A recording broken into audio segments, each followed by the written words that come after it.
30% महिलाएं हमारे देश में ऐसी हैं जो एजुकेशन की शुरुआत भी नहीं कर पाती। एक तरफ पीवी सिंधु, मीराबाई चानू, साक्षी मलिक ओलंपिक्स में मेडल लेके आ रही हैं, दूसरी तरफ 40% महिलाएं स्पोर्ट्स में आज भी भेदभाव को एक्सपीरियंस कर रही हैं। बड़े इज्जत और सम्मान के साथ मैं महिलाओं को धन्यवाद करना चाहता हूं जो इस पृथ्वी, इस सृष्टि को जिसने नरम बना रखा है। एंटरप्रेन्योरशिप एक चैलेंज है और महिला के लिए ये और बड़ा चैलेंज है, क्योंकि हमारे देश में हर 100 एंटरप्रेन्योर में महिलाएं केवल 7 ही हैं। 45% जो महिलाएं हैं ना हमारे देश में 15 से 29 साल की, वो एंगेज्ड ही नहीं है एंटरप्रेन्योरशिप में। मैं जानना चाहता हूँ, एक लड़की को कब उसकी पहचान मिलती है? लड़की जो है उसको स्टार्टिंग में जब शादी नहीं होती तो उसके फादर का नाम होता है, जब शादी हो जाती तो हस्बैंड का नाम लग जाता है। वो कौन सा टाइम आता है जब उसको अपनी पहचान मिल जाती है, अपना नाम मिल जाता है उसको? एक वुमेन एंटरप्रेन्योर को किस तरह से हमें देखना चाहिए, मैं ये कहना चाहूँगा कि एक पूरी कम्युनिटी को उसकी जो प्रोग्रेस है, वो कम्युनिटी की प्रोग्रेस एक महिला की प्रोग्रेस से ही देखी जानी चाहिए। बी आर अम्बेडकर कहा करते थे, हमारे पहले प्रधानमंत्री जवाहरलाल नेहरू ने कहा कि you can tell a condition of a women, you can tell a condition of a nation by looking at the status of its women. उस देश के अंदर महिला का स्टेटस क्या है। वैसे आज भी है विवश, फिर भी मनाते हैं हम ये महिला दिवस। जब भी किसी लड़की से कोई पूछता है ना कि आप क्या बनना चाहते हैं आगे बढ़ के, तो कहते हैं डॉक्टर, इंजीनियर, साइंटिस्ट, पर उनके दिल की बात पूछे तो वो चाहती है she wants to be treated equally. हमें ना हमारे देश को मैस्कुलिन फेमिनिज्म या मैस्कुलिज्म या फेमिनिज्म नहीं चाहिए, हमें ह्यूमनिज्म चाहिए। अगर ये बैलेंस नहीं हुआ ना, एक ज़्यादा और एक कम हुआ, तो दोनों अधूरे रह जाएंगे। क्या है भाई साहब, हमने एक मेंस वर्ल्ड बनाया और हम चाहते हैं कि महिलाएं उसमें सफलता प्राप्त करें, तो दोनों का वर्ल्ड तैयार करना पड़ेगा। महिलाओं के लिए अपॉर्चुनिटीज बढ़ी हैं, इसलिए नहीं कि सोसाइटी में बदलाव आया, इसलिए क्योंकि टेक्नोलॉजी आ गई है। मशीन ने आज मसल्स को ओवर पावर कर दिया। कहने का मतलब यह है कि आपकी सफलता आज आपके इंटेलिजेंस पर डिपेंड करती है, आपकी मसल पर डिपेंड नहीं करती। इसलिए पिछले काफी समय से ये लेवल प्लेइंग फील्ड बना है। मैं तो भाई साहब ये पूछना चाहता हूं महिला से 3 प्रश्न। पहला, do you own your bank account?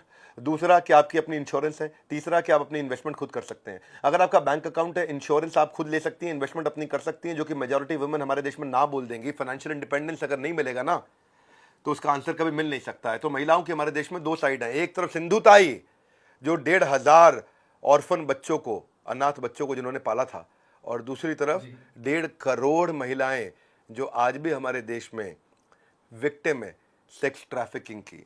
2 देश है हमारे देश में, गीता गोपीनाथ, इंदिरा नूई है, लीना नायर है जो ग्लोबल इंस्टीट्यूशंस को डायरेक्शन दे रही हैं। दूसरी तरफ 30% महिलाएं हमारे देश में ऐसी हैं जो एजुकेशन की शुरुआत भी नहीं कर पा रही हैं। एक तरफ टेसा थॉमस, अनानी चतुर्वेदी हैं जो डिफेंस में अपनी भागीदारी बढ़ा रही हैं। दूसरी तरफ फीमेल्स आज आम लोगों की सीमित सोच के कारण आज भी रोज लड़ रही है। एक तरफ पीवी सिंधु, मीराबाई चानू, साक्षी मलिक ओलंपिक्स में मेडल लेके आ रही हैं, दूसरी तरफ 40% महिलाएं स्पोर्ट्स में आज भी भेदभाव को एक्सपीरियंस कर रही हैं। धन्यवाद। सर, आपकी एक स्कीम है जिसमें आप लोगों को पैसा कमाना सिखाते हैं, वो भी बिना पैसे लिए, एक वर्कशॉप करते हैं। उस स्कीम में सर विमेन्स के लिए क्या है? जो विमेन घर पे बैठी हैं उनको आप किस तरीके से उसको मोटिवेट कर सकते हैं? क्या सिखाते हैं आप उस स्कीम के थ्रू एक विमेन को? महिलाओं के लिए हमने एक मॉडल बिल्ड किया है, इसको बोलते हैं इंडिपेंडेंट बिजनेस कंसल्टेंट। एक पावरफुल ऐसा मॉडल है जहां पे हम कहते हैं any buddy can definitely earn, ABCDE। हम उनको सिखाते हैं वो सारे स्किल सेट, वो माइंडसेट, वो 21वीं सदी के जितने भी स्किल सेट चाहिए, जिससे उस गैप को खत्म किया जा सके, जिससे आप अपने आप को बिल्ड कर सकें। आप घर पे रह के भी काम कर सकते हैं, अपना ऑफिस सेटअप करके कर सकते हैं। कैसे आपको शुरुआत करनी है, शुरुआत की चैलेंजेस क्या है, बिजनेस खड़ा कैसे करना है, बिजनेस बड़ा कैसे करना है, मार्केट की समस्याओं को कैसे उसका समाधान निकालना है। तो मतलब एंटरप्रेन्योरशिप पे बड़ा बिजनेस ने बहुत काम किया है। हमारा बड़ा बिजनेस का आइडेंटिटी ही यही है। ये ऑर्गेनाइजेशन 300% से ज़्यादा हर साल इसीलिए ग्रो करती है क्योंकि हम लोगों की एंटरप्रेन्योरशिप के चैलेंजेस को, समस्याओं को, जिनको सिखाने वाला एक आम आदमी को कोई स्कूल, कोई मैनेजमेंट कॉलेज, कोई बिजनेस स्कूल ऐसा बना नहीं है जो इतना अफोर्डेबल तरीके से बिलियनियर प्रोफेसर के साथ सिखा सके। और वही कंसिस्टेंटली हम कर रहे हैं। हमारी आइडेंटिटी यही है, बड़ा बिजनेस। कंपनी का नाम भी ऐसे रखा गया है, बड़ा बिजनेस। कैसे बिजनेस को बड़ा किया जा सके, जिसमें महिलाओं की भागीदारी बढ़ा रहे हैं। आज 8 मार्च को मैं सारी महिलाओं को इन्वाइट करता हूं कि मेरे इस फ्री वेबिनार को आके जरूर अटेंड करिए संडे को, और अपने बिजनेस की शुरुआत करिए हमारे साथ। बेशक सर, बहुत सारी महिलाएं उससे जुड़ेंगी और बहुत कुछ सीखने को मिलेगा उनको बिजनेस के ऊपर। तो सर, जो वुमेन एंटरप्रेन्योर्स होती हैं वो क्या चैलेंजेस फेस करते हैं? क्योंकि उनको जो सैलरी रेशियो होता है वुमेन और मेन का, तो वो काफी फर्क होता है उसमें, कुछ नीचे कुछ ज्यादा। तो ऐसा क्यों होता है? क्या क्या दिक्कतें हैं इसमें? बिल्कुल ठीक मोहम्मद अरशद जी। औरतों का सबसे बड़ा संघ है संघर्ष। संघ है इनका संघर्ष। औरतों के संग रह करके भी उनका सारा हर्ष उनके संघर्ष में समाप्त हो जाता है। रसोई हो या मैदान हो, ऑफिस से हो या कोई भी स्थान हो, आज की नारी हो या हमारे पुराण हो, नारी की चाह पर आरी चलती आई है, नारी की बारी सबको खलती आई है। तो वुमेन पावर ये ऐसी है कि जो विद्या भी है वो लक्ष्मी भी है। वो अन्नपूर्णा पेट भरने वाली भी है। जब बात सम्मान पे आ जाए तो वो माँ काली भी है।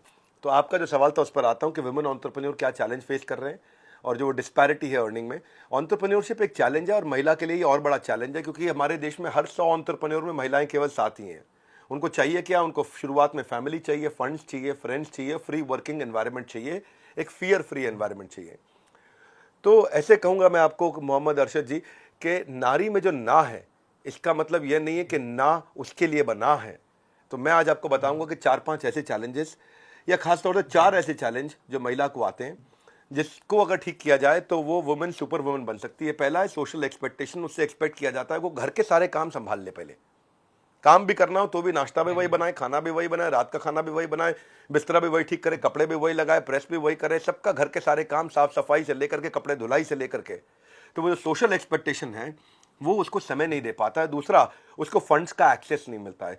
30% स्टार्टअप इसीलिए फेल हो जाते हैं क्योंकि उनको फंड्स नहीं होते। सफिशिएंट फंड शुरुआत में जरूरी होती है, कम से कम पहले 3-4 साल तक। लेकिन आप हैरान हो जाएंगे, 1% नहीं, 0.3% वीसी फंडिंग महिलाओं के एंटरप्रेन्योरशिप मॉडल पे इन्वेस्ट करी गई है।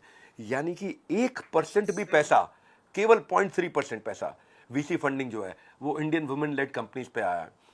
तीसरी बात, बहुत कम सेक्टर्स हैं जो वुमेन के लिए फ्रेंडली सेक्टर माने जाते हैं। एजुकेशन को माना जाता है, टीचर बन जाओ, अपैरल कपड़ों के लिए या ब्यूटी केयर के लिए। ये उनके एक्सपीरियंस को, उनकी अपॉर्चुनिटी को, उनकी कैपेबिलिटी को, उनकी ग्रोथ को लिमिट कर देता है।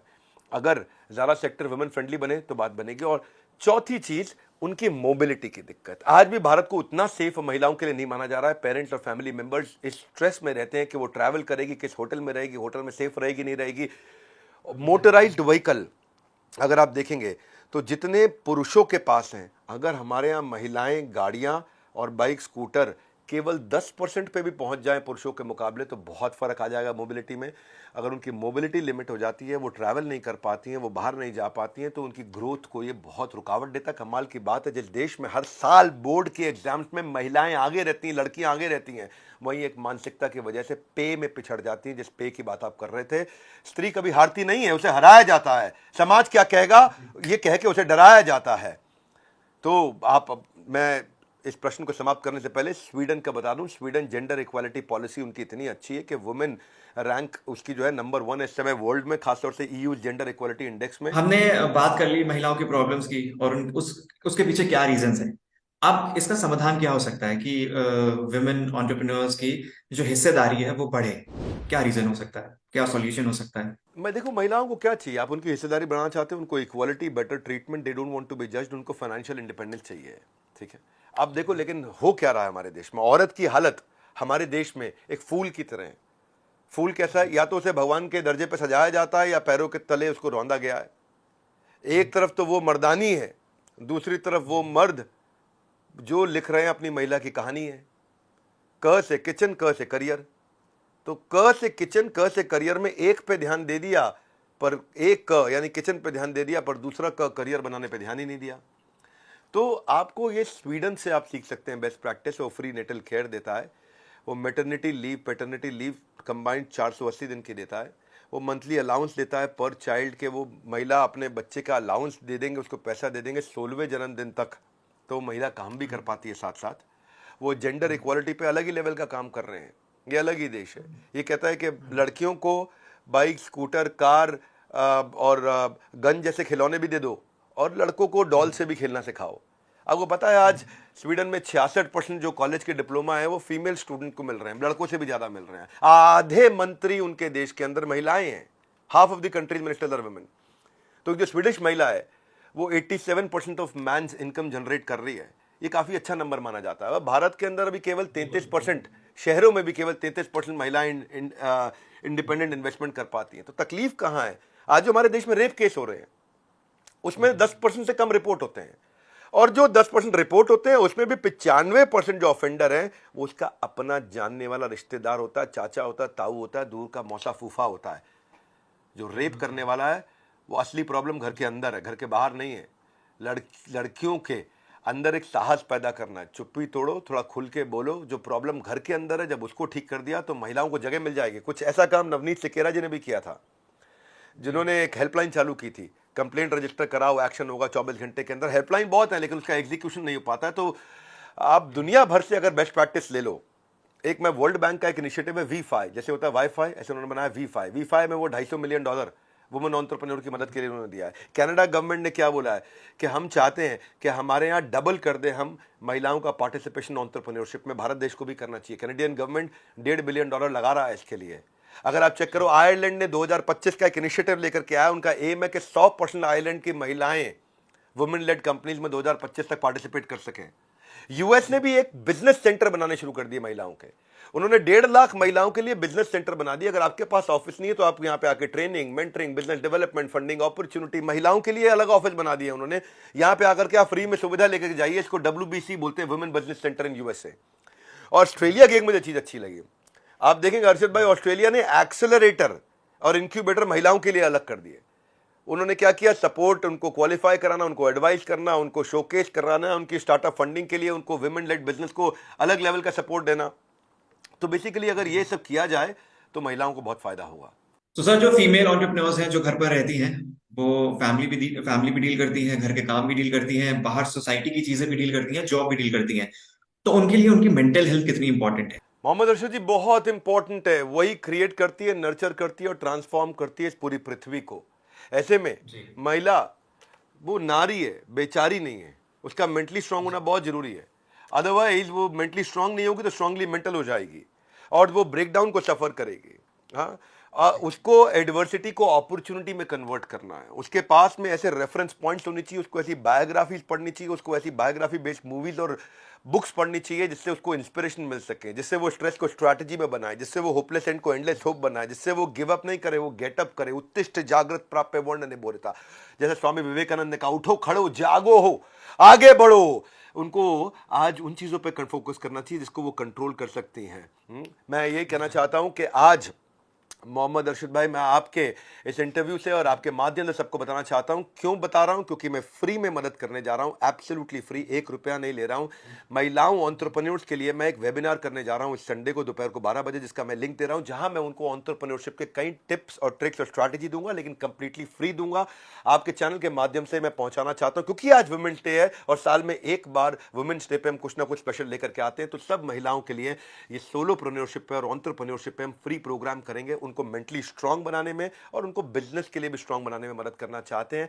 यही यूपीएससी, मेरे लिए यूपीएससी यही है, unaffected peaceful stable concentration. UPSC, unaffected peaceful stable concentration, तभी उनकी मेंटल हेल्थ ठीक होगी। हमारे साथ जुड़े रहने के लिए आपका मोहम्मद अर्शद जी बहुत बहुत धन्यवाद।